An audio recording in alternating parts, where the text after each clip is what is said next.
પોતાના હાથમાં છે. ખાસ કરીને આજે જોવા જઈએ તો દેશની અંદર ગુજરાતની જે બહાદુર પોલીસ છે એ ગુજરાતની 65 વધારે બહાદુર પોલીસને ભરતી દેવામાં આવી છે. આજે ગુજરાતની પોલીસ છે એ બળાત્કારીઓને નથી રોકી શકતી, ગુનેગારોને નથી રોકી શકતી, જમીન માફિયાઓને નથી રોકી શકતી.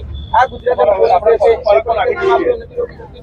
આ ગુજરાતની બહાદુર જે પોલીસ છે એ દહેગામના જે ખેડૂતો છે, પશુપાલકો છે, જે પોતાની વાત વિધાનસભા સુધી પહોંચાડવા માટે આજે દહેગામથી લઈ અને ગાંધીનગર સુધી જવાના હતા તે બધાને રોકી દેવામાં આવ્યા છે.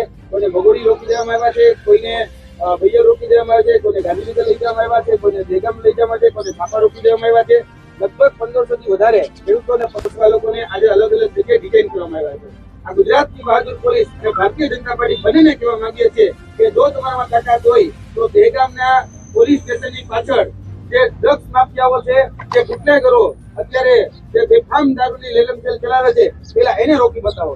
આજે ગુજરાતનો તાત અને પશુપાલક માગી શું રહ્યો છે? આજે દહેગામનો ખેડૂત અને પશુપાલક એટલું જ કહી રહ્યો છે કે ભાઈ અમને જે અમદાવાદની ઉત્તમ ડેરી છે એ યોગ્ય ભાવ નથી આપતી, એટલે અમારે અમારું દૂધ જે છે એ ગાંધીનગરની મધુર ડેરીમાં આપવું છે.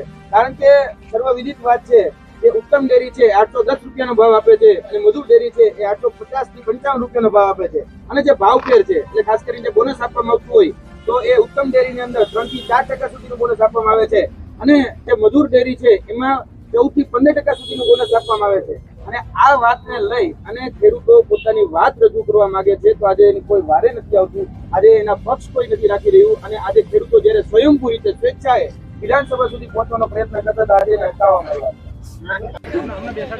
દહેગામ તાલુકાના સમગ્ર ખેડૂતો અને પશુપાલકો આજે અમે વિધાનસભા તરફ જઈ રહ્યા હતા.